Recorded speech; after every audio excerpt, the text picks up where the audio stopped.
All right, I call this rare Saturday, April 4th school committee meeting to order. We have a very consequential agenda, I would say, today. So let me go through what the agenda will look like, how the morning will flow, and then we will jump in. We're going to start with public comment.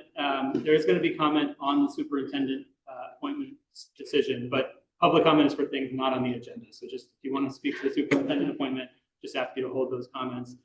For anyone at home on Zoom, if you're looking to make comment, what I'd ask you to do is just drop your name and address into the chat, and we can take you off of mute and give you the opportunity to comment as well.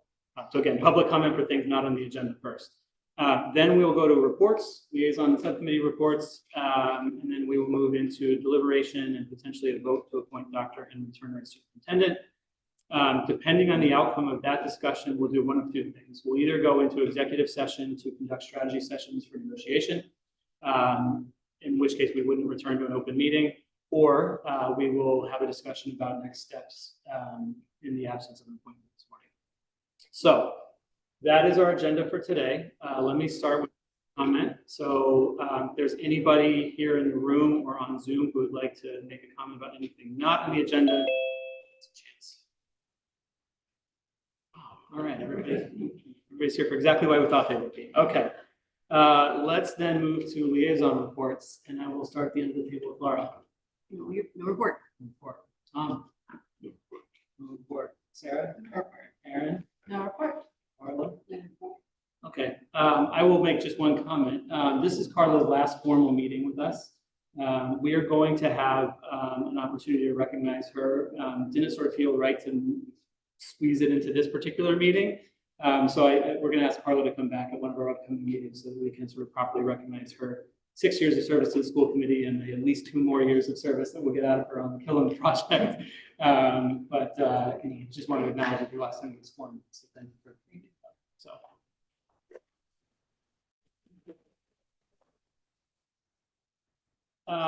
Okay, so into the business of the day. So before we jump into our discussion, I just want to start by providing an overview of the process that brought us to this moment. I'm sure many are watching who followed us a bit more casually up to this point. In mid-December, Dr. Milichewski notified the members of the school committee that he would be accepting a new role at the end of the school year. We shared this news with the community on December 16th, and 2 days later began discussing as a committee how we would move forward. The committee agreed that we wanted to initiate a search and committed to seek an aggressive timeline to ensure that if we were able to find the right leader, that person could be in place for the start of the 26-27 school year. We also agreed that we would seek proposals from organizations that could help conduct the search on our behalf. I immediately reached out to the New England School Development Council, NESDEC, and our rep with the Massachusetts Association of School Committees, MASC. By December 22nd, I'd received proposals from both organizations, and we opted to move forward with MASC. It became clear, however, they would not be able to support the timeline we were seeking, in part due to conflicts with a nearby district that they were already supporting. I will note that this district was Littleton, which despite their head start is actually 5 days behind us on the process. Thanks to the incredible support of Olivia Lejeune and Michelle Roach in the central office, the committee's willingness to entrust me and Carla to make key decisions in between our meetings, we were able to conduct a full search with all of the same elements as an MASC-supported search would entail. We held community forums to solicit feedback on priorities for the next superintendent. We developed top quality marketing materials to promote the position, to invite applicants to apply, and to make it straightforward for them to do so. We recruited and conducted training for a screening committee, which included 18 individuals representing the school committee, central office and principals, building staff at every level and across roles, parents, a CPAC board member, one of our METCO directors, Lieutenant Avadi from the RPD, who supervises the SROs, and former town manager Bob Lelashore. The position was posted in early February, and by the time it had closed on March 1st, we had 24 applicants, which is 3 more applicants than we had when we hired Dr. Milichewski in 2021.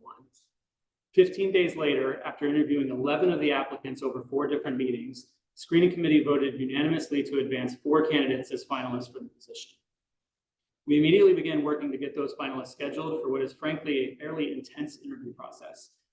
In our search, as in prior MASC-led searches, candidates were asked to spend nearly an entire day in Reading meeting with a variety of stakeholders, as well as to arrange 7 different groups of stakeholders from their districts to speak with the school committee, and all of this before even sitting down with the 6 of us for an interview. Unfortunately, we did lose 3 of the finalist candidates along the way. 2 withdrew for personal reasons that I won't divulge out of respect for their privacy, but which were unrelated to Reading or this particular opportunity. A 3rd withdrew after reaching agreement with another district who was ahead of us from a timing perspective. When the 3rd candidate withdrew earlier this week, I called Dr. Turner to give him a heads up. I knew that the dynamic would change and this would become a much more difficult process when you're one person receiving an up or down vote rather than one of multiple people who bring different strengths and opportunities. But let me be clear, this is an up or down vote. I think I can speak for my colleagues when I say that we do not have to make a decision out of desperation or by default. We've said from the beginning that we're approaching this search from a position of strength, and I think that was validated by the significant interest in the position. If we vote not to appoint Dr. Turner this morning, what's the problem? Oh, we can just thanks. If we vote not to appoint Dr. Turner this morning, we'll move on to next steps immediately afterwards. And I'm confident that should we choose to pursue an interim superintendent, not only would we have viable options, but that our district is well positioned to continue to make progress under an interim leader. With all of that as context, I'll say again what I said on Tuesday. We're here simply to determine whether Dr. Turner is the right leader for the district moving forward. Finally, before we jump into our discussion, the last thing I want to say about the process is just how grateful I am for the work of so many people. All of the candidates shared that they thought the process was well run and organized. Several remarked how much clearer we were about timing and expectations of them than other searches they participated in. And I think they had a really great experience. Truly, all of that credit goes to Olivia and Michelle, who I mentioned earlier. Phenomenal job of making all this possible. And it should be noted, it allowed us to forego $15,000 to $16,000 in consulting expenses. Thank you again, Michelle. We're also very grateful for the members of the screening committee. You know, it was a big commitment to spend, I think, 4 evenings and a Saturday morning over the course of about 6 days, not to mention several prep sessions with us. And they approached it professionally and with the rigor and seriousness that this process deserves. So thank you to all of them as well. And finally, I want to thank everybody in the community who watched the interviews, participated in the forums, met with the candidates, emailed, texted, called us with your thoughts. This is the most important decision that we make as a committee, and I know I speak for my colleagues when I say that we highly value all of that input. So, transitioning now to our discussion, a little bit about how this is going to work. We'll open the floor for members to share their opinions, and based on the pulse of the committee, we'll potentially take a motion to appoint. Before we either move to the vote on that motion or before we move forward without a motion, we will allow for a period of public comment. So I'd ask folks in the crowd and on Zoom just to allow us to have our discussion without interruption first, and we will give you an opportunity to be heard. There are a lot of people that want to speak. We may ask that you limit your comments to 2 minutes each. We may have to time box the total into that session depending on sort of what the interest looks like. Now, with that, I usually prefer to go last, but in this case, I'd love to take the liberty to go first, if that's okay.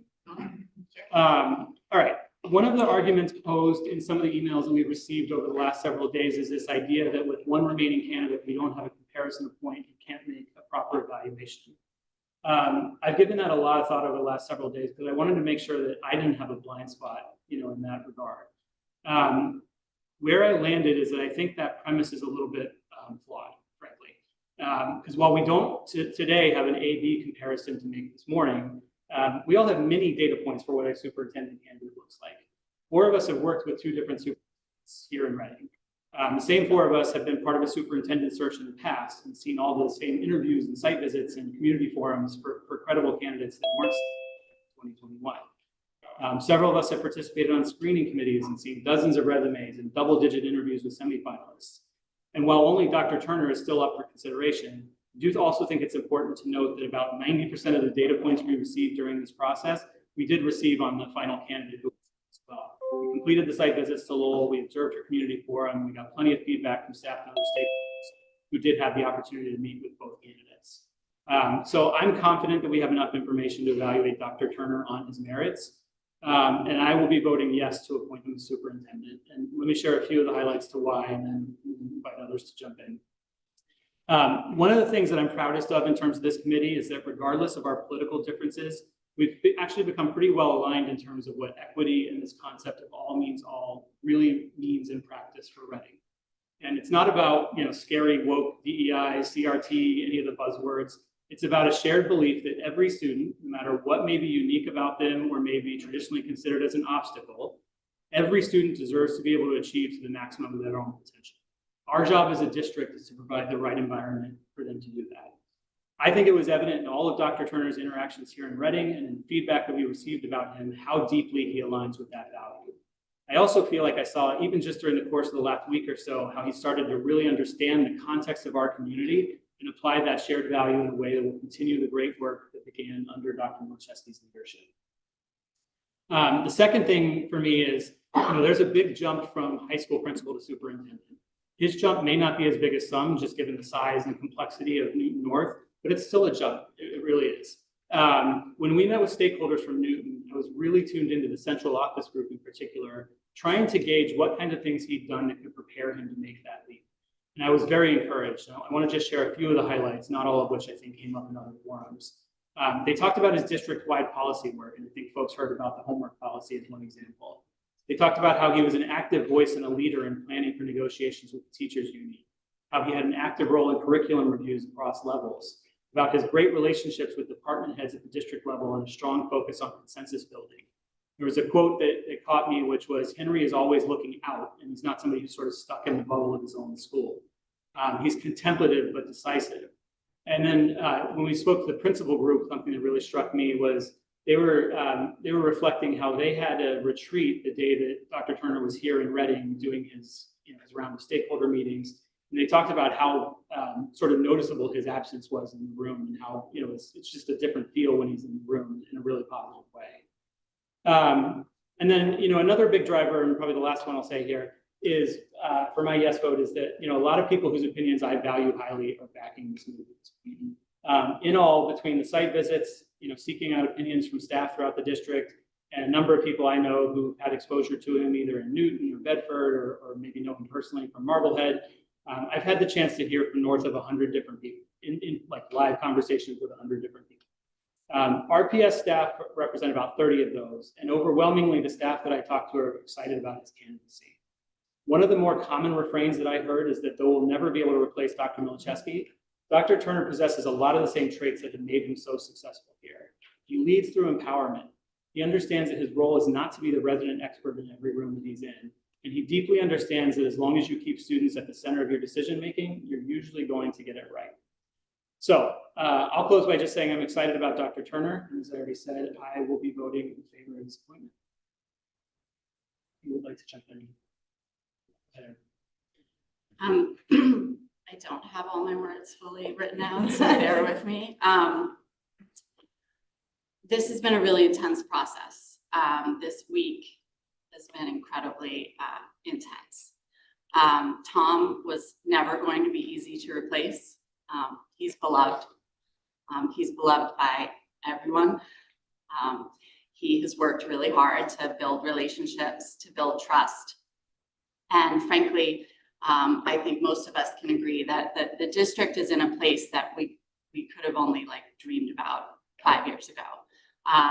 And nobody that I know of here is looking to derail that in any way, looking to stay the course. So I just want to acknowledge that there's an uncertainty, there's a nervousness when there's a big change like this. Are things, is the dynamic going to change in the district? Are we going to be back to having more drama? So I understand that. I acknowledge that. I also appreciate Tom for reviewing the process. I do think there's a lot of opinions on it. There was also maybe some misinformation around it. So I really appreciate that he was able to outline, because I do stand by our process. I think it was a very rigorous process. And I think that for me, just because, by Tuesday night, we were down to one finalist, I didn't see it as a default candidate. I saw it as we still had a finalist that our screening committee had put forward, and that we needed to see this process through to today and see what came out of it. That being said, I started getting outreach from people in the district when we still had 3 candidates, when we still had 2 candidates, and it was always in support of Henry. During the community session, I watched, I watched it multiple times. I was incredibly impressed by his tone, by his calm manner. He was asked some really tough, pointed questions that were very deliberately aimed at him. And I just was really impressed by the ease with which he handled it. It didn't seem to rattle him. He didn't get combative or defensive about it. In fact, if anything, I felt like he was validating and understanding. And that's been one of Tom's great strengths. I think that for a long time, parents in the district, some parents, were not feeling heard or validated. They were not feeling that they could trust district leadership to come to with a concern. And that's part of the culture that we have worked so hard to change. And I saw that in Dr. Turner. During the virtual session with multiple cohorts from Newton, so we got to speak with central office, we got to speak with principals, we got to speak with students and parents and other school staff. And what's really amazing in these virtual visits is each group is isolated. So, the principals can talk freely because, the superintendent's not in the chat with them, or the students can talk freely because the parent's not in the chat with them. It was a really important part of my process 5 years ago. And again, I felt it was a really important part of my process. I took copious notes, and I went back last night just sort of looking through, like, what were the terms that came up over and over? Was I imagining it, or, is this what I wrote down? Student-centered was the number one thing that came up over and over with all the different groups. Great listener, calm, collaborative, a team builder, a consensus builder, values and seeks input from others, does not try to make decisions without it, genuine and supportive, makes people feel heard and validated, trusted, respected. Students talked about how much he cares, how positive he is, how he would make these positive signs when students were coming in the building in the morning, just so they're starting the day on the right foot. Strong communicator, and I can't remember who, but I wrote it down as a quote, believes all students can succeed through proper support and that all students deserve it. And that was something that really resonated with me, because I think that is what we stand for. So I got off that session and I said, wow, okay. Like, I felt a lot of similarities to what people have been drawn to in Tom. And yet I also saw someone who can continue to move our district forward. This week, I spent time meeting with or talking to every one of the principals, several from central office, several other district leaders, several teachers, many parents, and overwhelmingly, they want us to hire Dr. Henry Turner. Overwhelmingly. And this was something many of them identified feeling earlier in the process. And I want to be crystal clear, it is not about him being the last one. It is about him having what they feel our district needs. And I'll tell you why this matters to me, because we have really strong leaders in place right now. That is another thing that I think we can't always have said. Sometimes you'd say, we have really strong here, but maybe not here. When we hired Dr. Milichewski, we had several significant roles turn over at the same time. I remember being terrified that we were turning over these big roles at the same time. And it's worked out amazingly. Those people don't want to go anywhere. They want to keep working for Reading. They believe in our mission. They believe in Reading Public Schools, and they believe that Dr. Henry Turner is the next leader who can keep us on track, allow them to do their jobs that they do so well. So I think some of the feedback I heard were that he takes the time to listen, to connect, that he understands their roles and is not trying to impede on that. Several people commented that they feel they can learn from him. Again, student-centered came up over and over, caring, thoughtful, sharp, and just, that overall feeling that he would be a good fit for us. During his interview, again, I remarked that I thought he was calm and thoughtful.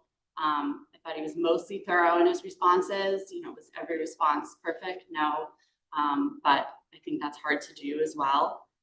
He took the time to consider each question. I like that he was writing them down and really trying to address all aspects of it. I felt he emerged as an experienced, values-driven leader who truly wants to work in Reading. In fact, we're the only district he applied to.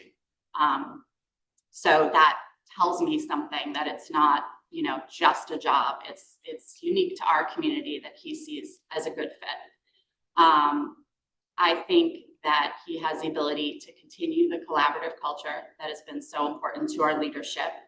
I think that he has the equity priorities that are so important to this board and to our entire staff. I think that he wants to continue to make Reading a high-performing district, and I think he has the skills to continue to bring us higher. I think he's looking to build on our success, not to shake things up.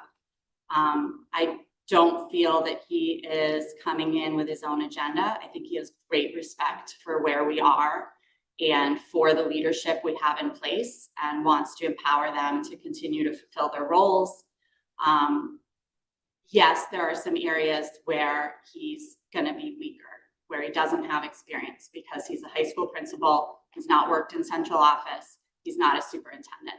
I was on the screening committee when we hired Tom, so I had a sense of what the full spectrum was, so I could appreciate when the finalists came forward, what that meant, what that process was to get to that point. We are not what I would call like a challenge for someone to take on right now. So I didn't expect a lateral superintendent looking to move over. We're in a great place. So I think that a steady, competent leader can come in and keep us on track. So I was not surprised that we didn't have a current superintendent in the mix. 3 of our 4 finalists were essentially like high school leaders or high school principals. So that wasn't a surprise to me. That wasn't something that concerned me. Again, I go back to the trust and faith I have in our leadership in place. So I will be voting in favor of appointing Dr. Turner for all of those reasons.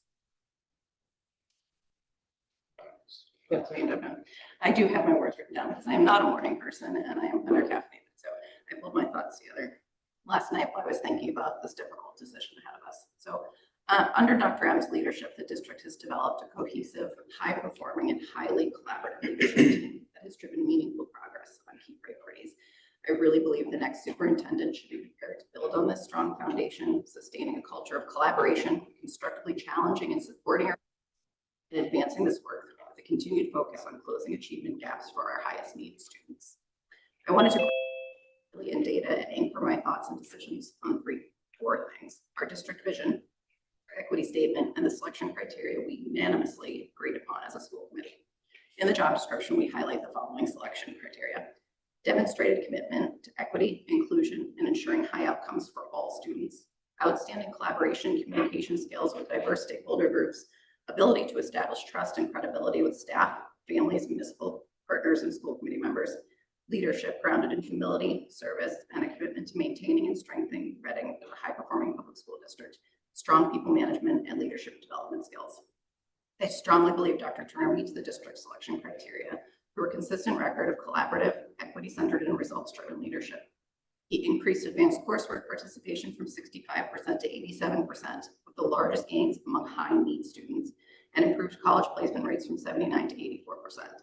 He has strengthened student well-being through schedule redesign, restorative practices, and expanded social emotional supports.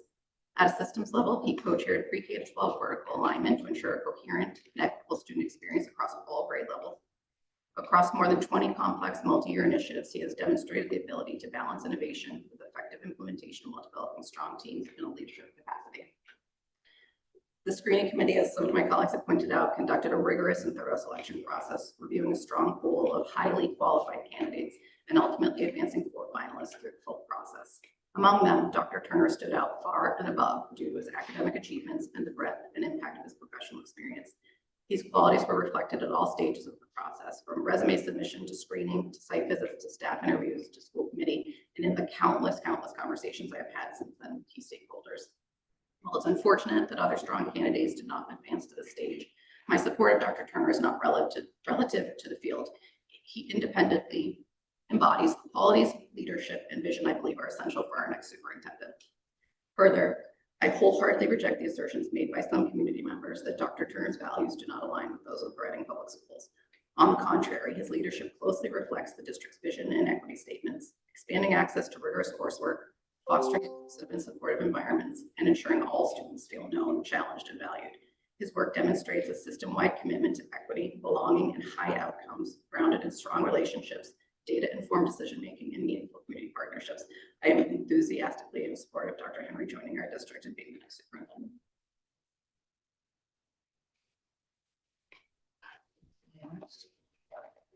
I'm pretty good to flow. Go ahead, Tom. Just to have the other side of it, or to work it through a little bit.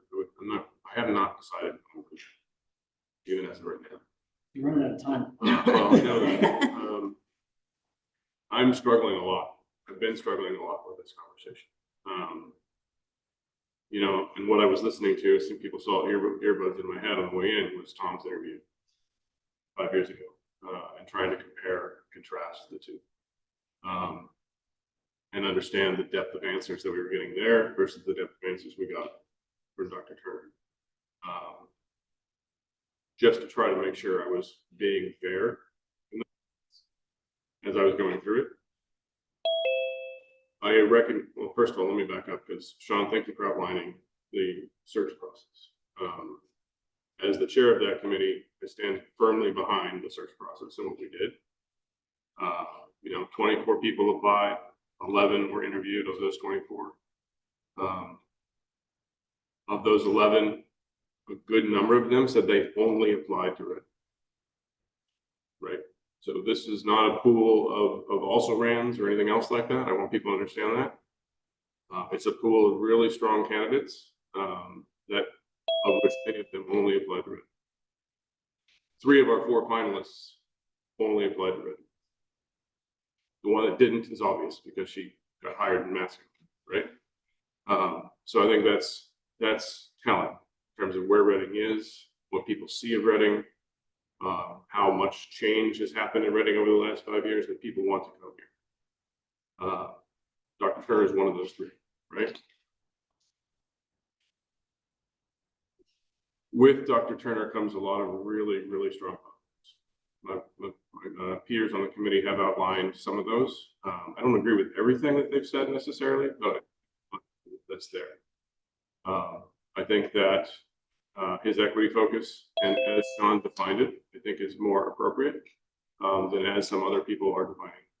Really, that all means all. We really want all of our kids. I firmly stand behind that for people out there.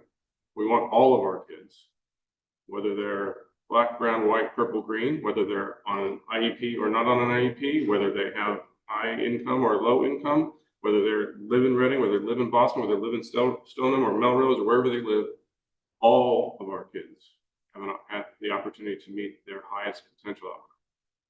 And that's individually defined. Every kid has a different outcome potential. We're not saying they all can reach the same outcome. That's not what we're saying. But that they reach their highest potential outcome, and we put the systems and structures in place to make that possible. So I'm fully on board with that portion of it.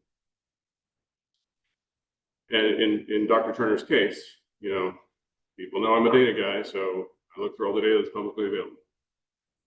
There's a lot of really positive public data available from Newton North. You know, the AP participation rates are up across every single subgroup significantly, right?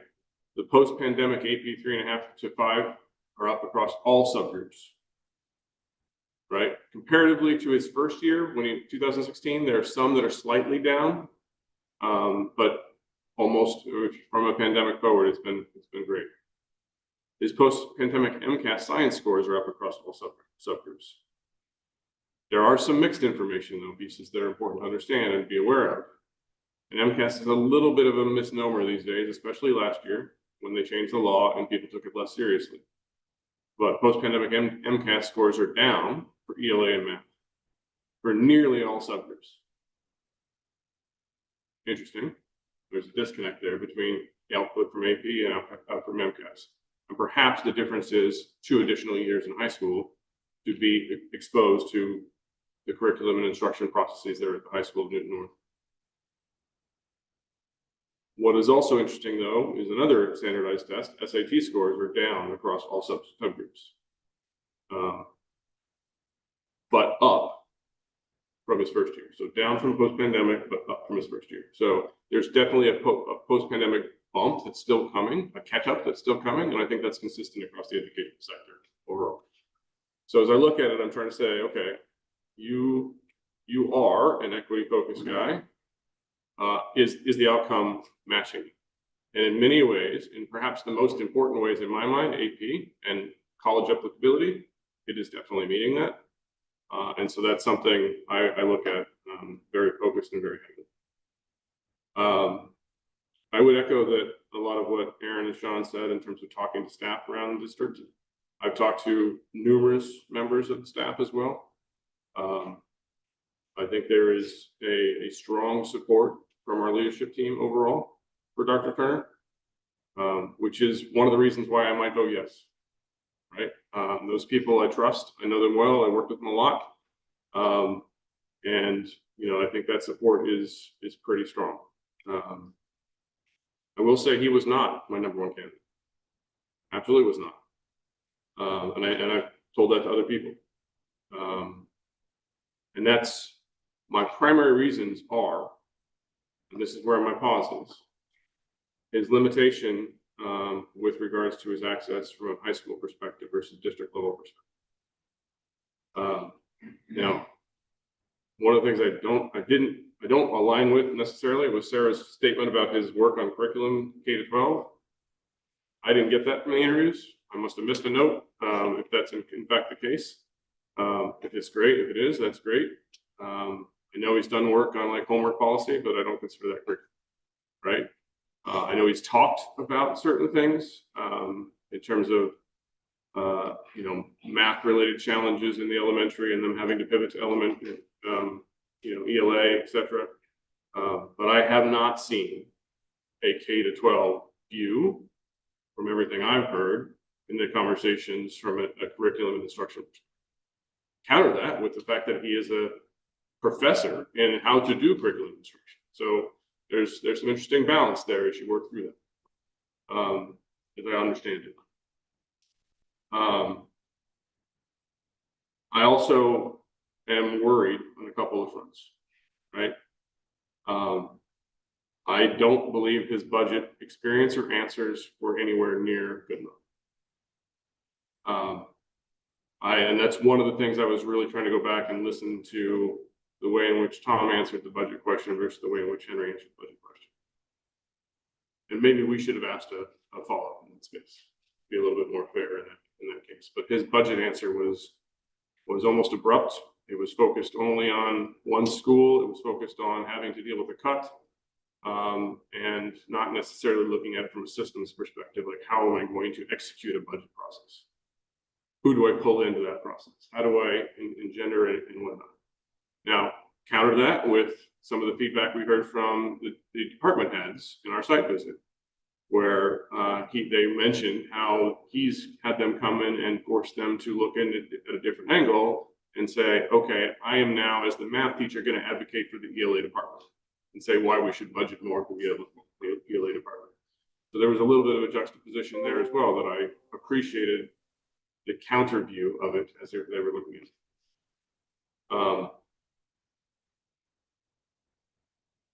That's it. But that in terms of how to build a process, who to involve, evidence that he's looked through our budget wasn't there. And that was a concern, that is a concern for me. Sean knows, I reached out to Sean yesterday to ask if I could call Henry last night to talk to him, and I did, and he did. We talked for about 45 minutes to an hour, where we went through quite a few of the concerns that I have, and questions and answers and back and forth, and I shared a little bit more about how Reading works as well and whatnot. That to me was a positive conversation, and we covered a lot of topics, some of which I'll get to in a minute as well. Another one I was concerned about, and I'm still concerned about, especially since we're going to be starting it here shortly, was negotiations and an answer in that space. He has no experience as a negotiator from a union perspective. For one reason or another, Newton left the principals out in their conversations before. They just brought them in to a degree with this last round, and he's starting to get involved now, but he has no experience of taking it from beginning to end and navigating the challenges of balancing off a teacher's need and what they want from a certain hours perspective versus the cost and all that kind of fun stuff. He does no multi-year budget horizon of what an impact of a negotiation might mean. But again, you balance that off or compare that to what we heard from teachers about how he's respectful of them and they like the way he's around the school and he's visible and he's not hiding in his office all the time and he's relationship focused. So there's a lot of, again, juxtapositions that I'm working my way through. Now, perhaps the biggest issue for many in the community, and the one I spent quite a bit of time deliberating on, researching and understanding, is his public presence, right? Go ahead and lean in. His public presence, the way in which he has been portrayed or has come across and portrayed himself historically within the realm of the DEI, the woke, whatever you want to call it, right? It is what it is. But if you look at it, you look closely, most of it is historical. You're not going to find something that he's gone off and caused controversy in the last couple of years. He and I had a conversation about some of those conversations. This is one of the things I talked about because I'm really worried about it. You might hear some other concerns in this space as well. One of the challenges that we have overcome from the past administration is public controversy. Frankly, fair or unfair, it is reality. It doesn't say we don't have controversy, but we managed to manage it for the most part internally. And a lot of our controversy is aligned to his controversy in the 2019, 2020, 2021 timeframes. Fair or unfair, it is what it is, right? He chose at the time to make some rather public statements about things that may or may not have been true. Whether we want to, people have different opinions about the whole Kyle Rittenhouse situation, but he went pretty public about that. Claimed it was a racial incident.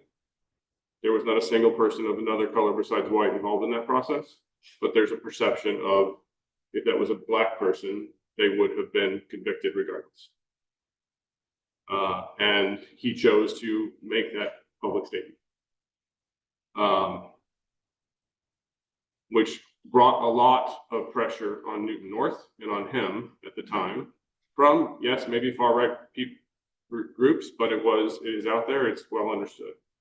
And it's an issue. And I don't want that kind of, I'm going to call it knee-jerk. People may disagree with that statement. I don't want that kind of knee-jerk reaction to what happens somewhere else to come back into our district. I want our kids to be able to focus on learning. I want them to feel supported and safe, but I don't want national media coming down to Reading and say, what did you guys do? Right? So that is a concern. Now, when I talked about that with Dr. Turner, his answer was one I appreciated in that it was a lesson learned to a degree. That he is now, he believes he's more slow to act than quick to act, more contemplative. His opinions haven't necessarily changed, but how he presents them changes. I don't want somebody who's going to be weak in their opinions, weak in their convictions, but I do want them to be contemplative about how that plays and how they address that appropriately. So we talked about the concept of measure twice, cut once. right? Really measure and think about, collaborate, compare. How do we want to address this issue? Is this something we should address or not address? And I told him I frankly think he missed the mark in the national politics answer because he did not reflect back on how he had responded before, other than a recent case, which arguably was less controversial. I've been reading his book as well. Part of my diligence was to go and read his book. And I told him that as well. One of the challenges, I would argue or posit, that the quote conservative or right side has is the redefinition of racism, as opposed to a personal, like, held belief that a group or a group is subordinated because of their group. It becomes a more systemic problem. And as I look at that, I think that's the fundamental dividing line between the left and the right, frankly, in many ways, and it drives a lot of things. And I think as we think about it, we both want equitable outcomes, but what do we say is the root cause? What is the problem? Is it the system? Is it the structures that are there, or are there more foundational issues? And so that then starts me go look at how he's solving them. And in the realm of his capacity, he's solving them as he can, but he's solving them in a very similar way to how we tried to solve the equity gap 6 years ago. In that, while not officially collapsing tracks, his multi-level classrooms are partially doing it. And when I talked to him about that, I wanted to clarify my understanding. So I'm just going to tell everybody what my understanding was and what he clarified for me. My understanding was Newton North has essentially four tracks: CP, ACP, honors, and AP. My understanding of multi-level was that he would allow students to register for their track and then put multiple tracks in one classroom with one teacher at a time, and expect the teacher to teach at all levels. And in particular, in my case, I said, let's say you have 5 CPs, 10 ACPs, and 5 honors, and put them all in one class at the same time. And he said, well, that's not quite true, Tom. We limit it to 2 levels. So you may have 10 CPs and 10 ACPs in the same class at the same time, or 10 ACPs and 10 honors in the same class at the same time. And he said, you also need to understand Newton South and Newton North executed this at different times, which was one of my questions, because there were concerns pushed out on social media and in the Newton School Committee meetings about some of these things. And he said, we were very deliberate in our process of making sure that teachers were trained in universal design for learning and a few other things to help them educate in a multi-level classroom. Newton South was behind us by a couple of years and did not have that same execution because they had an administrative change on their side and they did not have the same execution. So I take that and say, okay, what we're trying to do, Tom, is increase the rigor of the students at CP to C, ACP, of ACP to C honors, right? So that they can then say, yes, I can achieve that. Okay, that's a different answer than my understanding. It helps me to grow my understanding of what they're trying to achieve. And then I look at the data. And the data, especially AP scores and the people increasingly taking AP scores across all different subgroups, support that theory of action. Which is different now than the theory of action that we took at Reading 6 or 7 years ago, of shutting down tracks and saying you're either only CP or honors, right? So that assuaged some of my fears and concerns in that space. And it is something I expect he would probably push this district to do, which would do a couple of things in my mind. We'll see. A, reopen ACP, because we don't have it anymore. And then B, figure out how to make sure our teachers and instructors have the proper training to support multi-level instruction in a single classroom. We've done a lot of UDL work in this district already. We have a lot more to do to be even better and close those gaps. So as I look at this, I do see weaknesses in K-8 that I'm worried about. But I also know the strength of our team at that level already. I'm not even going to list everybody, but I've talked to most of the people at that level at this point. I see that he's contemplative and not the same person he was 5 years ago. We all grow. We all should expect ourselves to grow. And in doing so, I think that's important. He's well educated. BC is not a small program from a doctoral program. And I think he's made some significant changes in his approach from an outwardly facing.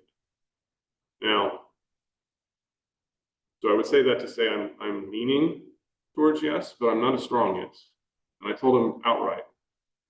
The other thing I told him outright is if you are chosen, you will have a lot of work to do in your first 3 to 6 months to gain the trust of 33 to 45% of the team. Outright, told him that. Fair or unfair, it's a reality, right? And I would rather him know that reality than come in, and he was not surprised by that. And he was willing to he wants to stay in the process. He wants this job. He said other districts have reached out to him about coming in because a lot of other districts have opened now that his name is out there. But he said he still wants this job. I also told him I'm worried because of the budget, because of the potential override, that we cannot go into a place where we have a good number of the town that does not trust him and therefore does not trust the leadership in the district. And that's something we need to make sure is #1 priority from an entry plan perspective if he is chosen. Right? We cannot afford, if an override comes forward in November, to fail the override simply because of lack of trust of the leadership. I just call a spade, people. Whether you like it or not, I'm calling a spade. And that is a concern. And that's one of the reasons why I am on the fence. But now I look at it and I say, would we be better off in that space with an interim or restarting the process?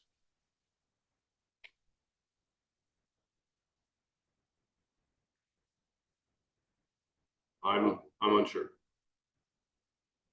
I'm unsure. I think there is a high possibility that he can be a really strong superintendent for this district. I think the leadership within the principals and administrative team have that belief too. They see the collaborative nature that he has. And that's come through loud and clear. In our interviews from a site perspective, the collaborative nature comes through loud and clear.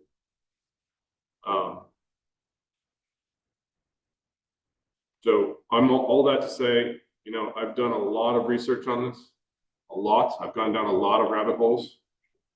I've talked to a lot of people, and I'm actually looking around the room. I'm not talking to people in the room, right?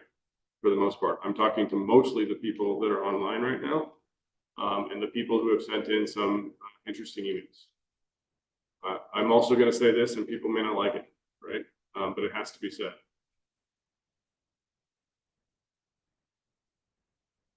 We have to be really cognizant as a community about who we want to be.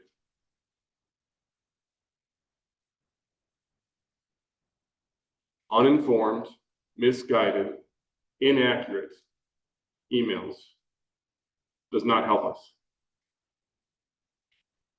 On either side, both sides sent uninformed, misguided, inaccurate emails. I'll be honest though, it was mostly on the right/conservative side where it was uninformed, misguided.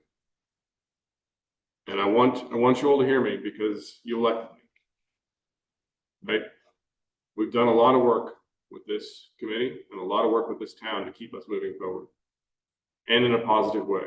Your kids are benefiting. You are benefiting. We're not making a decision here in a rash way. We've done a lot of work here, a lot of diligence, a lot of people talking through this, trying to find the right answer. I'll pause there because I've said enough. And see what others have to say.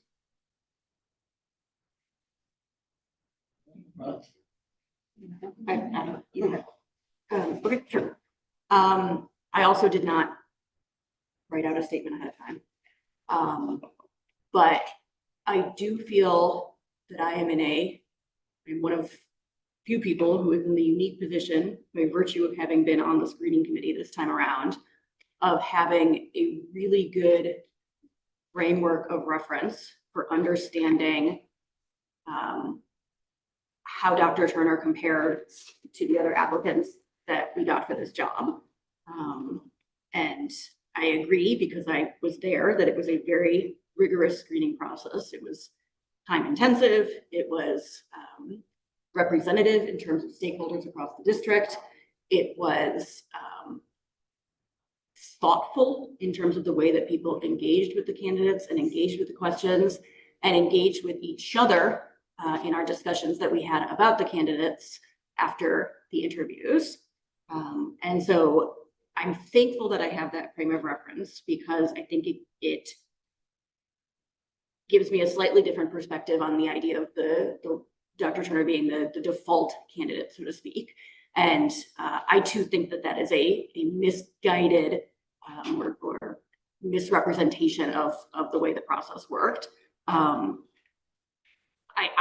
So I'm coming at this from two different angles. I'm coming at this from, is it problematic that he's the last remaining candidate? And if so, what does it mean to restart the search? And what does it look like to restart the search, having known what the initial pool of candidates looked like, and thinking about what the next pool of candidates might look like. And then I'm also coming at it just thinking about Dr. Turner himself and whether I think he's the right fit for the district. And I sort of feel like the fourth person here giving a wedding toast, because I'm going to be repeating what everybody has said before. So I don't want to belabor the points, but I will echo what I think several people have said, which is that in both his semifinalist interview and especially in the site visit that we did with the different stakeholder groups from Newton, and the conversations that I have had with different principals this week and district leadership, there are a couple through lines that keep coming up over and over. One of them being his clear enthusiasm for a student-centric focus, and that he is really an educator at heart, and that he likes kids and he wants kids to succeed, and he is interested in not only understanding how we as adults can help the kids best succeed, but also in hearing their perspectives and really allowing students to have a voice in the process of their own education, which I think is important. The collaborative nature has come through repeatedly in terms of his efficacy at being a listener and really hearing what people are saying, in terms of wanting to gather multiple points of view when he's making a decision, and in terms of building teams and being humble as a leader in recognizing where he doesn't necessarily have as much expertise and where he benefits from relying on the expertise of other individuals in his circle. That came through very clearly to me. Tom, you were talking a little bit about concerns with curriculum. And one of the things that I heard from a couple people this week in talking to current district leadership is that that's not a concern for them, at least, that we, as multiple people have said on the committee here, we have really strong leadership teams in place at the central office level and across different buildings, and that they are not concerned that might be a knowledge, I don't want to say gap, but somewhere where he doesn't have as much expertise. They were, people I talked to said they felt very confident that while there might be a learning curve, that it was something that he could do, and that it was something that he, not necessarily curriculum, but in terms of his broader approach to the position, that he was coming in with a growth mindset. He knows that there's concern that he doesn't have the superintendent and central office experience. He knows that there's concern about the budget experience and the union contract negotiations. And people seemed encouraged by the fact that he gives the impression of wanting to learn these things, that he himself is a lifelong, in addition to an educator, he himself is a lifelong student and wants to continue to expand his knowledge and his skill set. So I have found the last week and a half to be very, very stressful in terms of the change in dynamics that has evolved as we've had candidates drop out of this process. And then especially in the last 5 days or so, the emails that we as a committee have received. I tend to be a very conflict averse person. And so being reminded of the fact that these kinds of disagreements exist in our town and bring up lots of powerful feelings for people, that sets off my personal anxiety. So I've been feeling challenged this week to try to really empathize and understand with different viewpoints and think about what my role is in terms of being an elected official that represents the community, and being what the role of the school committee is in terms of promoting the best interests of the school district. And what I kept coming back to was that I really wanted to prioritize the voices of the people who I think are going to be most directly impacted by this decision, people who are going to be directly working with and under Dr. Turner, and the people who have more experience in understanding the inner workings of these schools and what it takes to make a successful leadership team and keep a successful leadership team. And I heard the sentiment expressed multiple times that while I think everyone has echoed, we can't, Dr. Milishevsky is leaving big shoes to fill, that there was a sentiment that this, if Dr. Turner were hired, it would represent a continuation of the same leadership style, and that they felt optimistic about having it be a positive transition that would enable us to continue to make the gains that we've made. And I'm the new kid on the block here. I've only been on the school committee for 1 year, so everyone else has a little bit more historical perspective than I do in terms of thinking about how, from a school committee perspective, the district has evolved over the last few years. But I said when I ran for school committee, that I was running for school committee, not because I wanted to see any major changes enacted in the district, but because I thought the district was in a good place, and I wanted to be in a position where I could support the initiatives that continue to let the district be in a good place and continue to advance the district in new ways.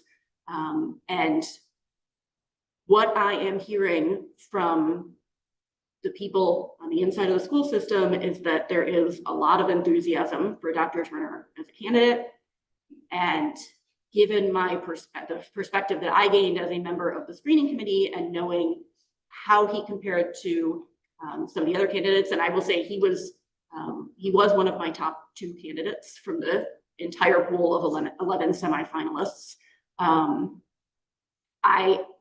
I feel like he has shown that he would be a leader that other people would be happy to work with, other people within the school system would be happy to work with. And I like to think, and maybe this is a naivete or misplaced optimism on my part, but I like to think that if he gets buy-in from the people working in the school district, that can hopefully be transferred into a broader buy-in from the community, because I do think that he is coming at this wanting what is best for the students, and that is all that we want as well. So I am a yes vote as well. And I will leave it there. First off, I'd like to thank Dr. Turner for his interest in Reading. It was a pleasure to meet him and to go through this process with him. I would like to thank the staff and the residents, like we said up here, that's all we do when we're talking to people. I appreciate people's perspectives. I appreciate this committee for how we conduct ourselves and how we go through processes, and that our district goals are the same, right? It's been very evident that our district goals are the same. And that goes across the board with a high achievement requirements, with equity work. You know, we worked long and hard on our equity statement, all means all. So it can be done, right? We can bring people together to make things happen.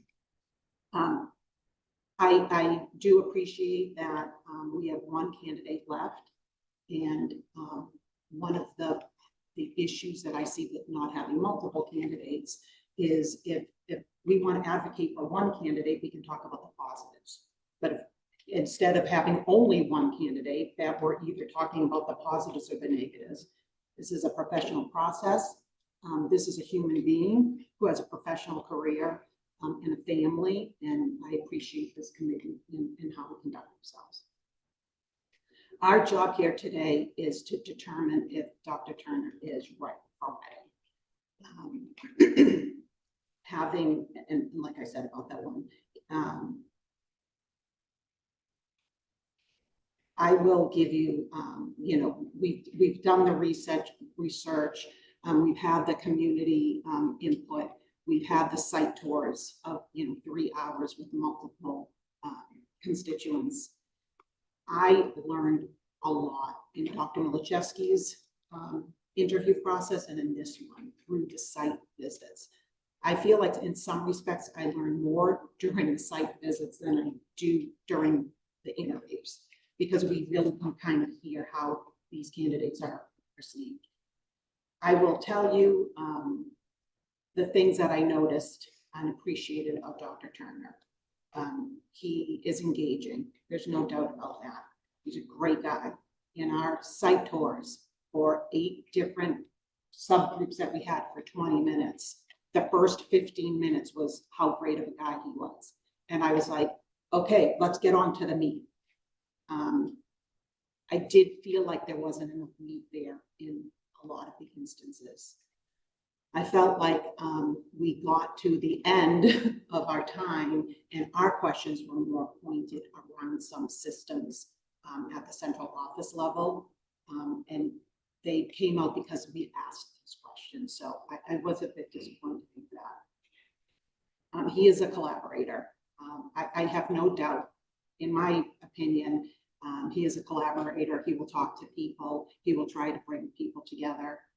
I will say that during this process, we heard a lot of people say he really de-escalates situations well. Okay, that's great. I did feel like there were a lot of situations to be de-escalated, which concerns me. So that is something I kind of been thinking about a lot, dove into things a lot. He has strong interpersonal skills, no question about that. He has lots of experience with the MEDCO program. I was excited about that because I think he could help with our MEDCO program in some ways that we might not be able to. I'm going to get on to the not as positive things, which caused me concern. In some respects, I felt like we were interviewing for a principal position. And I know he's a principal, but we were interviewing for a superintendent position. I felt like the answers that were provided, his acknowledgement of central office systems was just not there. I've heard kind of from my colleagues that they feel like he has expressed these are things he wants to learn about. He wants to get there. I feel like Reading deserves to be there, that we don't have to have somebody come on board to help bring. I feel like we have talented leadership in our system right now that could take on that role. So I feel like we shouldn't shortchange ourselves in that respect. I was looking for more in terms of central office systems, and I'll give you some examples, which some of my colleagues have mentioned as well. Negotiations, right? He, though he was very supportive of the teachers union with those negotiations, so it made, I think, the transition back after their protest, that strike, thank you, that it helped to get people back in working together. Budget. You know, he had that experience with having to cut the budget at North at one point in time. But I didn't hear that conversation about complex budgets and how that process would look in his mind, right? He may not have the experience, but what is the thought process for what he would do when we're talking about an override? And what does that mean? So that was another issue in pondering for me. School committee relations, we asked him directly a question about communications. I was concerned with, I was concerned with a couple of the answers that I heard there. Part of me, you know, part of me's, one example of that was that if, you know, something was going on in the community and he reached out to the community, he would communicate with the school committee and let the school committee know how to talk to our neighbors. And I, you know, in my head, we have such an active community and a vocal community and an advocating community. And we, as elected officials, bring that information back to our superintendent, who makes the determination of how that's going to play out within the district. So that partnership, which, you know, I don't have a doubt that he would make that work and say, you know, maybe I didn't think of that because he hasn't been in that role. But that was just one of the things that came to mind. Managing political issues was another aspect that I didn't hear, or I should say more cause for concern. I will get to the meat of my ponderings and the reason for my no decision for Dr. Turner. I probably am in the unique experience on this committee of having children who are older and who were in the high school in the 2016, 17, 18 time frame. I will bring up some of the stuff that happened and some of the concerns that I truly have. I will also, just as an overall guide for this conversation, I will say that we did hear from a lot of principals, central office staff. Out of all of our wonderful principals, we've only had one principal who was with us during our first year. Okay? All the other principals were hired during Dr. Malachewski's tenure. So this does not apply to our staff. And we had different leadership as well. During the 2016 election at the high school, I had 3 children at the high school. Election day, they came home and told me, well, that was a waste of the day. I said, why? They said teachers were crying in the hallways and we worked independently during the class. That bothered me. That's bothered a lot of people. Our kids have gotten prompts at this time frame about prompts for papers. Trump is like Hitler. Yes or no? Please explain. Write me a paper on it. That might be a controversial, but okay prompt, right? We want our students to be engaged. We want to have conversations, but it has to be handled properly. Right? Students have to feel comfortable in the classroom. Conservative and liberal students have to feel comfortable in the classroom, and they have to feel safe in the classroom. So when we get back to our equity statement of all means all, this is what we're talking about, okay? As a district, and I will start off by saying the question that was asked to Dr. Turner in our questioning, which was read by Erin, even though it was submitted by me. Please describe your approach to responding to national events and the variety of political viewpoints present in any town. As superintendent in Reading, how would you handle issues that come up on the national stage? And how would you provide direction to principals and staff, as well as communicate to families? I learned a lot from the answer that he gave. He said that I think fundamentally he is who he is, right? He is focused on equity and social justice and diversity, and agrees with, well, in compliance with our equity statement. The last time, and many people, and I know that our principals probably are not aware of it because they weren't here, and maybe a lot of our committee members weren't part of, they know they weren't part of it, but weren't aware of it as well, was in 2021, right after January 6th. On January 7th, we had emails going out to the public from principals. Two things fundamentally went wrong with this process. January 6th happened, principals sent out resources for parents to speak with their children about what happened during January 6th with the US Capitol. Some of the links in those emails were very left-leaning publications, which portrayed our police officers in a very negative light, an unfair light. We had a lot of people in town who were upset about it and sent emails back to the school district. Angry parents, right? People may say parents that are fearful.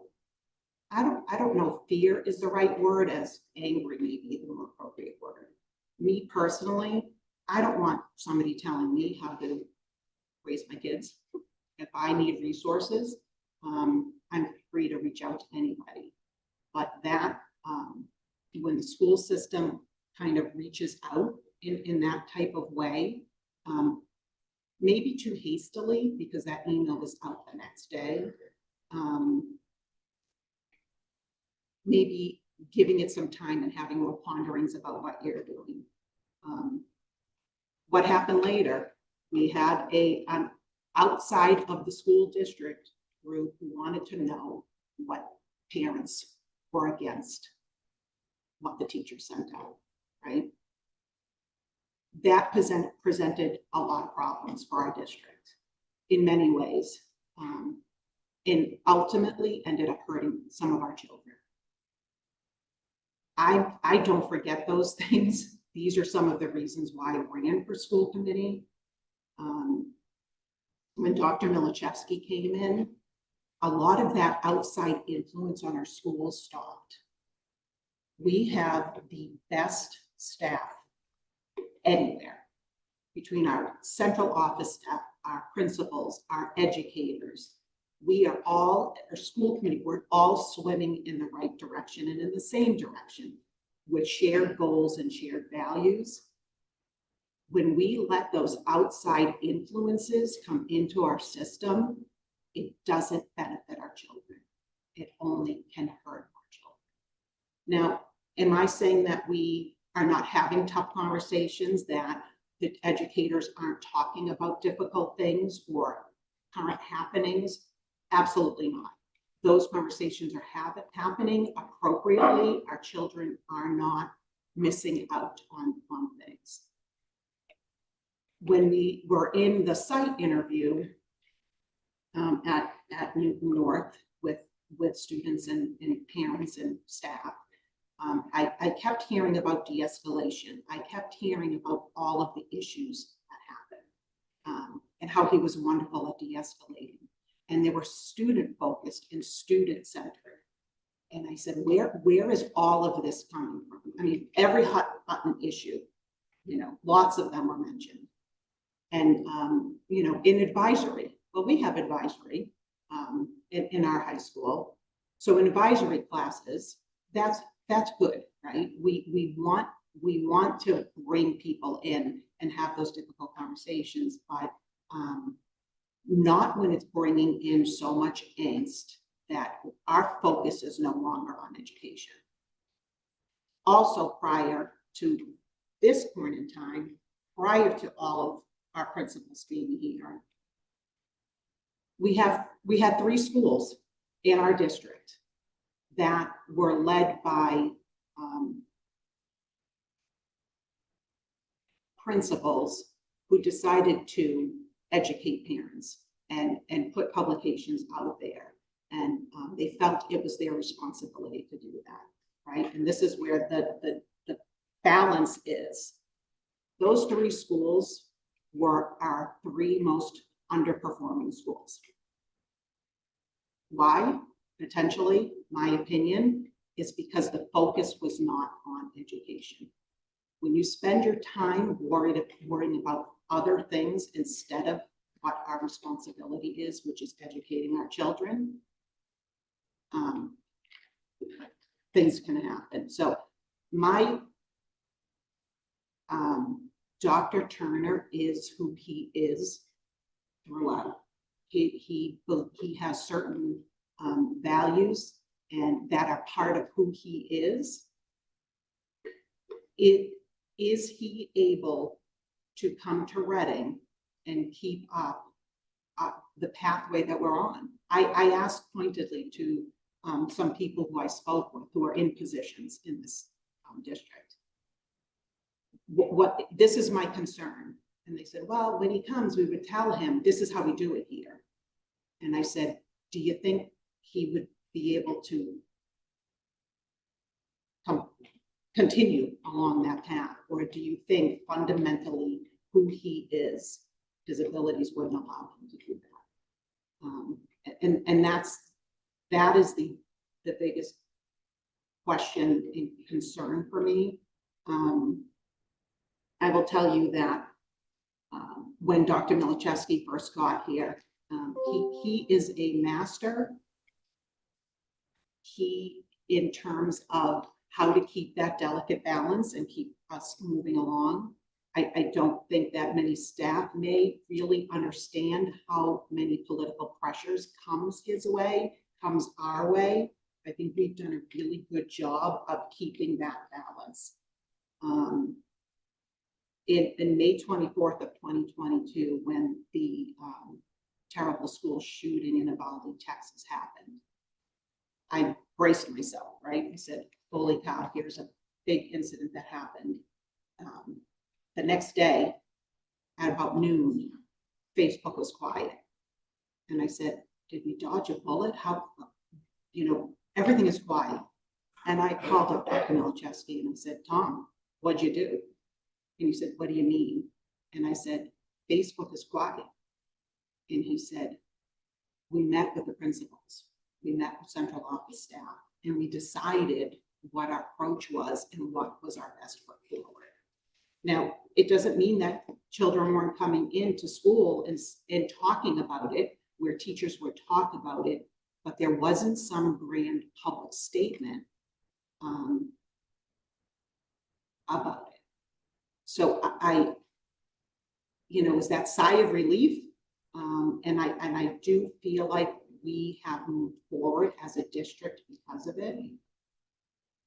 It concerns me that we have so much angst about this appointment and it makes me nervous, right? And I think Lara mentioned like, oh, I don't like controversy. What's going on? This is what's going on. People who have older children are remembering this kind of stuff. So that's where I am. And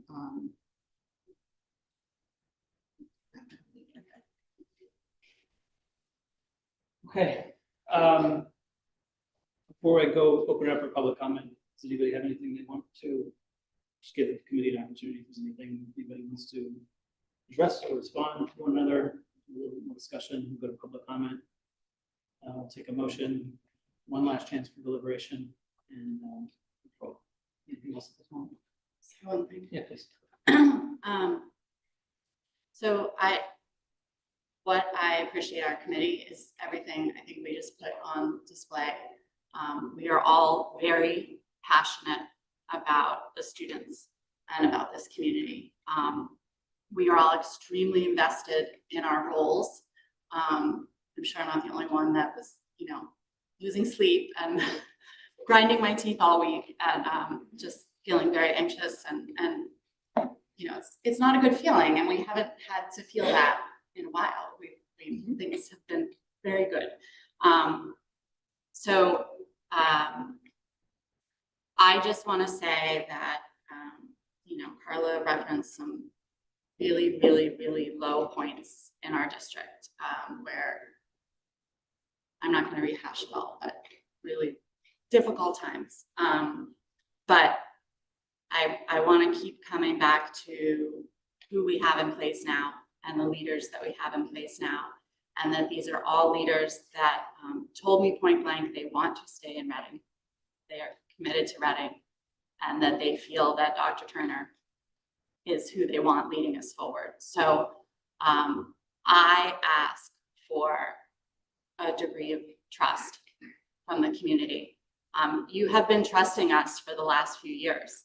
This is the most people we've had at a meeting in years, aside from a night where, students were getting awards or recognition.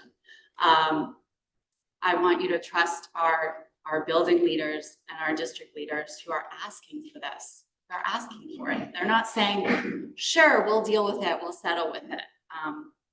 And I know that you believe in those leaders because I've not been hearing complaints about them for years since we've put, these veteran staff in place.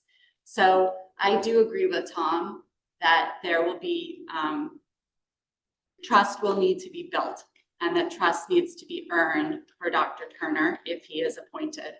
But I hope that you can find some trust in us and try and find some trust in the district leadership, that we can get to that trust with our next superintendent, and that we all want to see things continue on a steady and smooth path. Okay, so with that, I will open it up for public, sorry, anybody else? Okay, I'll open it up for public comment. If you're on the Zoom, if you could just drop a message in the chat with your name and address, and I'll come to you after we take some folks here in the room. Folks here in the room, if you could just approach the podium, name and address, and 3 minutes, and appreciate your time. Thank you. Good morning. My name is David Monahan. I live in Maplewood Road in Reading. I've been a resident of Reading for 21 years.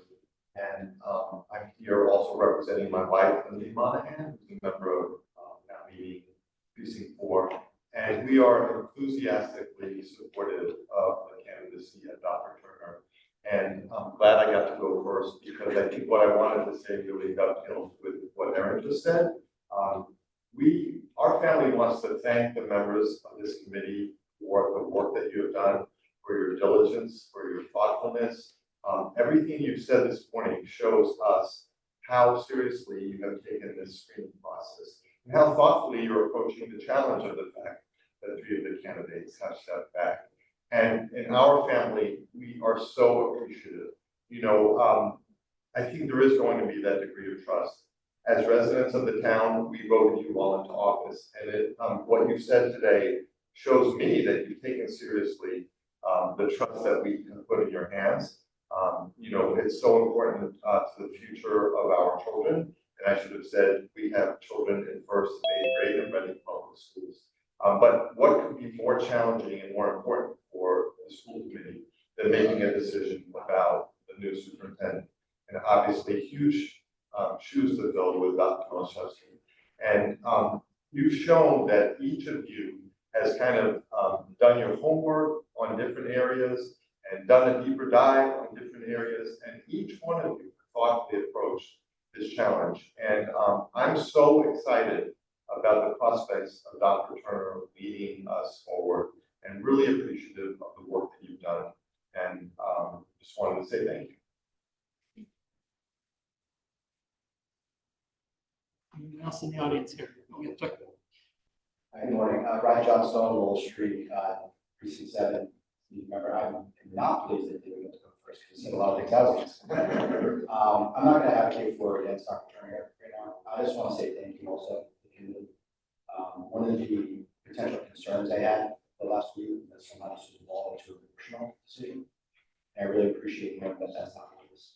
I personally voted for, I've only been in town for 4 years. When I had that election, I voted for all of you on board.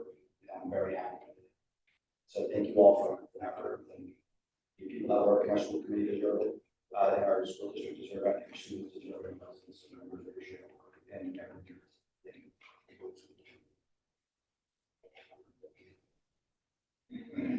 Good morning, everyone. Good morning, everyone. My name is Reginald Nichols. Some of y'all know me as Reggie. I'm a 22-year resident of Reading. West Street has adopted here at Harvard University, and doing holidays by my spouse keeps me in line. I just wanted this. This is a hard decision. I want to thank all for your diligence. And there is a quote. Let us agree to agree, meaning that we're not always going to agree. We come from different life experiences and perspectives, and I think it's important. I want to thank you. What I think is missing today is deep, deep thinking, deep thought, deep research. And we're like I said, we come from different perspectives. We're not always going to agree. And I think with that said, there's different perspective, life experiences, as I said before. I do think in this decision it's hard, but I do think Dr. Turner is the right candidate for the right time. We are going through some choppy waters. We also want someone who's going to be a captain to keep the ship right. With that, as you know, captain does not do it by themselves. They also have a great people. We know here where we have a great people, principals, teachers, and so on. One of the things I have learned in my life, especially about the leadership, is that you don't come across the answers, but a good leader relies on a good team. And that's where there's areas of concern, we lean into that, we lean into the labor relations. And also just life lessons, you learn that sometimes when you're booked, you know what? I said 5 years ago, I really should have, known where my role is. What is my role? And I think the role is the student center to make sure all of our students have the best quality education. And that's why we believe in this community. That's why we have voted you all with and we all with.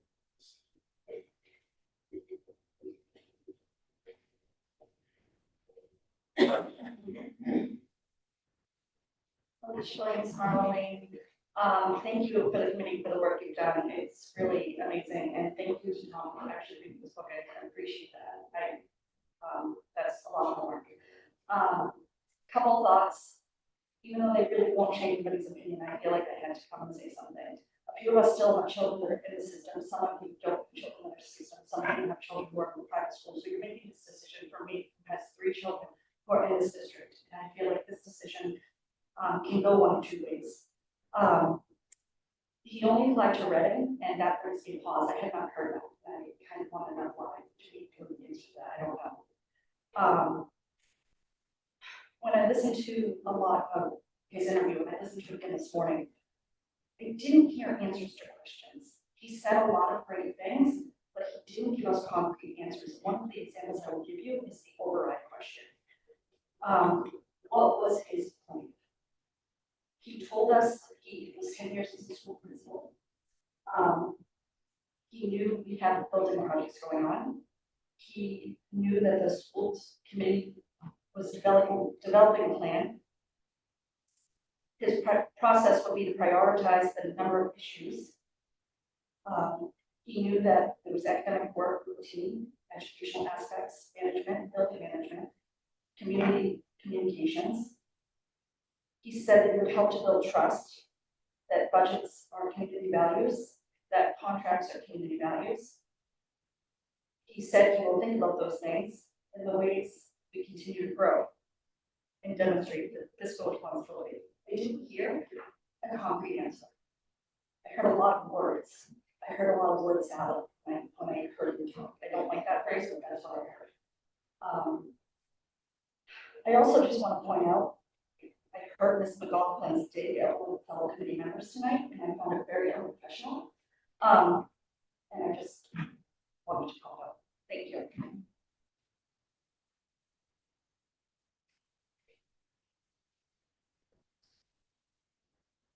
Hello, I'm Ilka Walkley. I live in Bond Street. I'm a junior here at the high school and son who graduated in 2024. And having a very nice time in Kent House currently based on excellent graduation from the high school. So thank you. Three things I'd like to say. Firstly, to absolutely echo what everyone said. The work that has been done by the school committee, by staff to this process is phenomenal, and the candidates. If one thing I've learned from this process is I never ever want to apply for this superintendent. So truly thank you, and I know you've all had to do manage a lot of input, so thank you so much for that. The second is what's really, really struck me is the leadership we have here in the school committee. It's so heartening to hear that there are different opinions in this committee, that people can express them here in the room respectfully and listen to each other. That means a lot. And to me, that says a lot about what, if you do vote for Dr. Turner, he is going to come in with an excellent instruction. You, as our representatives, the central office, the leadership in schools, which you all already do. So, thank you. The last thing I wanted to say about this thing about community support, I really want to thank you, Carla, for giving voice to people's significant concerns. So thank you for that. We may not agree on everything, but I appreciate that you're very clear.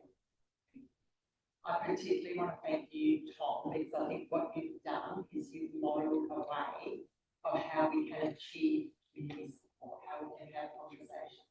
But the thing that has stood out the most for me in this whole process is you saying, Tom, that you called Dr. Turner and you raised some of the concerns that we had, and you had a respectful conversation about it. I think that is, if we as a community can do that and say, here's what I'm thinking, here's what I heard, here's what my concerns are, and listen to each other, then we can make this district even stronger, and most importantly, we can show a way for our young people how we can live with difference and how we can reconcile. So truly, Tom, that's about to be in my opinion.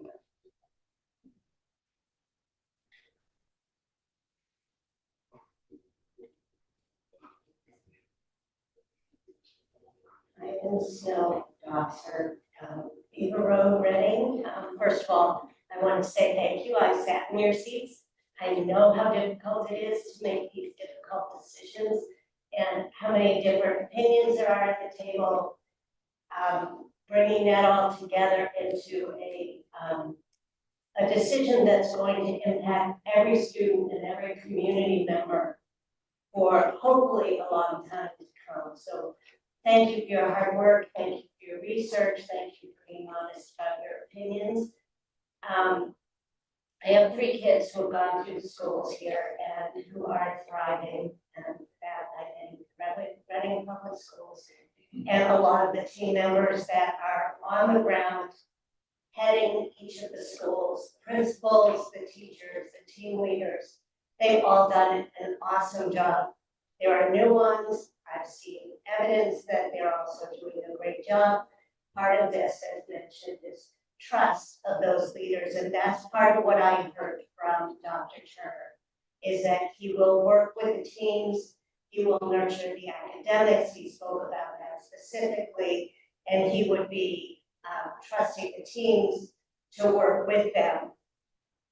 In terms of the override, he also talked about dealing with money issues in Bedford, and I know that's not an easy community, and Newton, and they've gone through a real trial period, and I really respected that.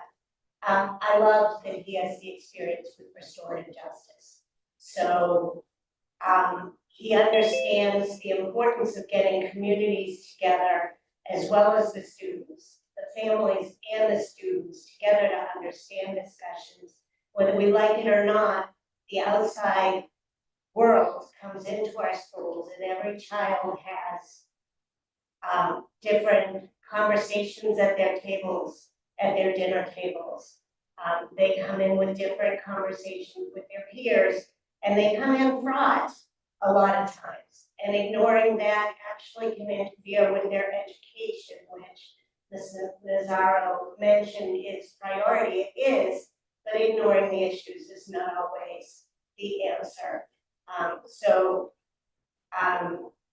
I just want to thank you for the thoughtful decision you're about to make, and to consider that education, the priorities in education are the ABCs, but they're also beyond that. They're about life experience, they're about integrating the different conversations, about getting to know their peers, so that in 10 years, when they're working on teams and people come in with different opinions and different emotions and different backgrounds and different races and different cultures, and that they can work with everyone. And I think that that is, and problem solving is an equal part of education to the math, reading, and it flows down into everything, what they learn in math, what they learn in literature, the content of that, the characters. I love some of the courses that are being done that are integrating them.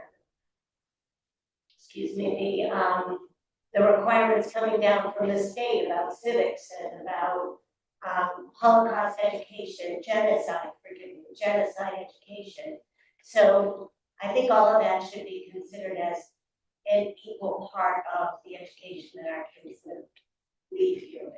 And I do thank you again from both my heart and where I sat for this difficult decision and for leading the meeting cohesively up till now. So thank you very much. Anyone else? I don't see anyone on Zoom. Let me take a motion. I move to appoint Dr. Henry Turner as superintendent, subject to successful contract negotiations. Second. By Laura. Can't recall whether I'm required to do a roll call. This feels formal, that we should.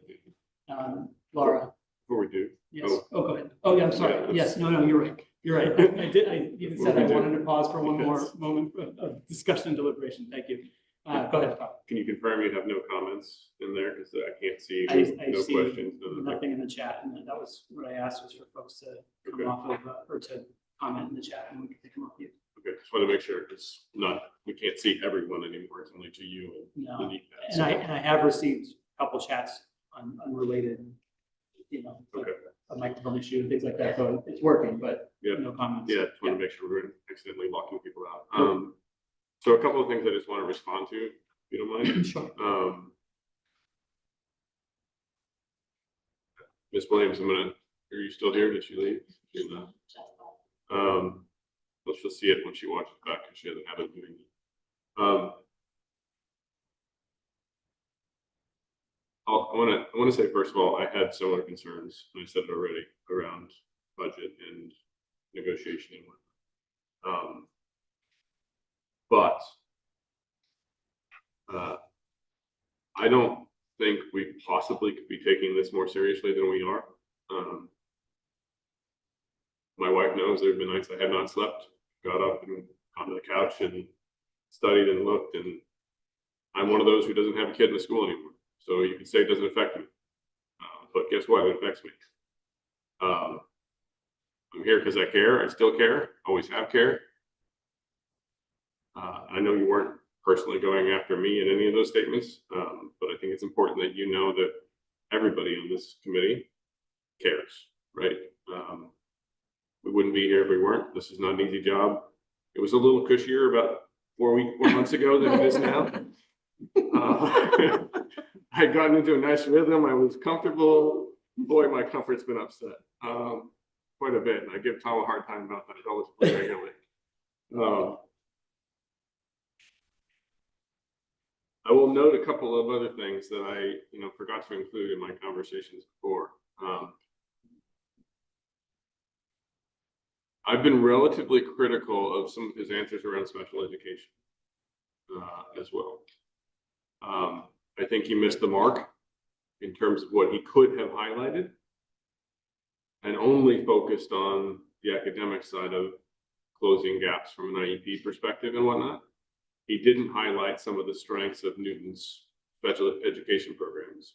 He didn't tie in the fact that they have a tuition-in program for blind, deaf, and hard of hearing in Newton Public Schools that is one of the preeminent ones in the area, as a way to help potentially close gaps from a budget perspective or other things. But I will note he did, and this was news for me, talk about his own sister and the experience that his sister had as a student from a special education perspective.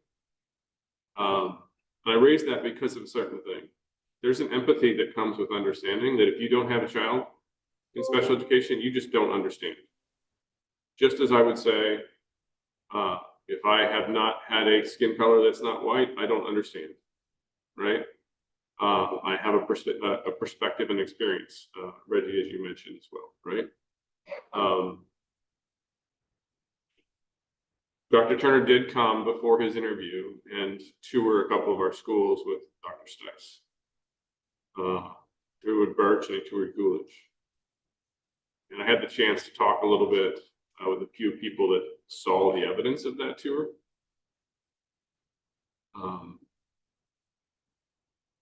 And Dr. Turner's willingness and ability to get down on the level of the children.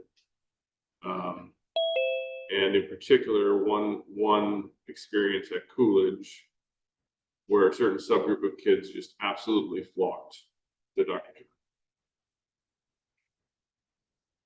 Turner. His evidence of caring for kids and wanting their right outcomes, I think, is going to sway me to say yes today. I'm still not comfortable that it's the right decision. If anybody knows me, I will be holding a very hard bar against that decision. You've seen, if you go back and look at some of my high bars in the past, they're sometimes ridiculously high bars. Linda knows, she's nodding back there. So I say that to say that when I vote yes, it's not the end of the answer. Right? There will be a lot of watching, a lot of coaching, a lot of involvement. One of the other topics we talked about when we talked yesterday night was the dynamic of this committee.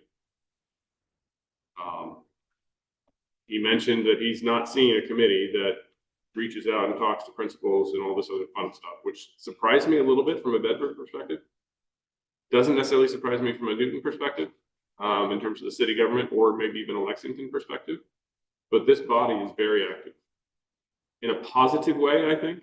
And I think by the fact that you've heard from many of us, that we've heard from many of the principals, many of the central off directly, I think they perceive it the same way. One so much has told me, it kind of goes to Carlos, well, can he do that? So much has told me that we're not going to let him block you from us. Because he needs to understand the culture of how we work here. And I think he expressed an interest in understanding that and the governance structure and the culture of how we work. That we're a very collaborative group. Somebody's at my front door, so apologies. And I expect that collaboration can and will still continue. I think he just has to get used to the way Reading works, in both the way we present or manage outside noise, and the way we work to move the work forward for kids. So, anyone else want to vote? Okay, I'll close with one comment. I want to just say how sort of proud I am to be part of this committee. Folks in the audience said it, but I feel it deeply as well that I recognize the difficulty of the dynamic here and Tom, you expressing your reservations and Carly expressing yours, not easy. And I really do appreciate your willingness to do it. The other thing that I know I can say with absolute clarity and certainty is that both of you are going to be rooting for success, rooting for the district's success. This isn't a sabotage behind the scenes kind of situation that's about to unfold here. And I know that, Tom, your comments about wanting what's best for the district, regardless of where your own kids are and that sort of thing is very genuine and authentic. And just appreciate everyone's rigor and thoughtfulness today. So on a Saturday morning, bless. All right. So with that, let's move to the vote. We will do a roll call. Laura. Yes. Tom. Yes. Carla. No. Sarah. Yes. Aaron. Yes. Sean. Yes. That is 5-1. May I make a motion? Please do. I would like to make a motion for general consent to move to Dr. Henry Turner, superintendent, subject to successful contract negotiations. Is there a second? So this is procedurally an opportunity for a sort of a unity, but essentially is what we're getting at. Please, yes. So I probably came into school committee with a bang and will go up of school committee with a bang. I have always in my heart made decisions that I feel that are right for students. I would like to encourage, I know there's a group of people out there that are not happy today. And I think that some may say that they are coming from a place of fear. I would say that they're coming from a place potentially of anger, not so much fear. When we're talking about children and our children, people get emotional. And there is a thought process. When Linda made a comment, and respectfully, I know that she may have perceived that we are hiding things or kind of sweeping things under the rug. I have a difference of opinion. I would like to have conversations with my children at my dinner table, and I don't want an outside influence when teachers have certain perspectives that they're not allowing children to engage in conversation and figure out their own. So for me, that's a huge part because when student voice is not heard politically speaking, it's the conservative students who have conservative perspectives that aren't heard. So I just want to make people aware that these things have happened, and I am hopeful that they won't continue to happen. So I encourage all the parents out there that may not be feeling good right now to give Dr. Turner a chance and to give him the opportunity to listen and to guide our community in the path that we have kind of established here and the path that we are going in. Hiccups are going to happen along the way. They always do. Don't freak out. Have the conversations. Stay off Facebook. We don't have gotcha moments. So I just encourage people to really, there's a lot of good attributes here coming in. So just give them the opportunity to get to know our community. And I say this to Dr. Turner as well. Get to know our community. Don't come in right away and start changing things. And I don't think that he will. But get to know who we are and how we operate and what our values are and help us get to the next step. So thank you. All right, let's move to vote on that one. Laura. Yes. Tom. Yes. Carla. Yes. Sarah. Yes. Aaron. Yes. Sean. Yes. All right, one final motion. Motion to enter into executive session to conduct strategy session in preparation for negotiations with non-union personnel, the superintendent appointee, and not returning to open session. Is there a second? Second. Moved by Tom. We will do a roll call on this one as well. Laura. Yes. Tom. Yes. Carla. Yes. Sarah. Yeah. Aaron. Yes. Sean. Yes. Thank you, everyone.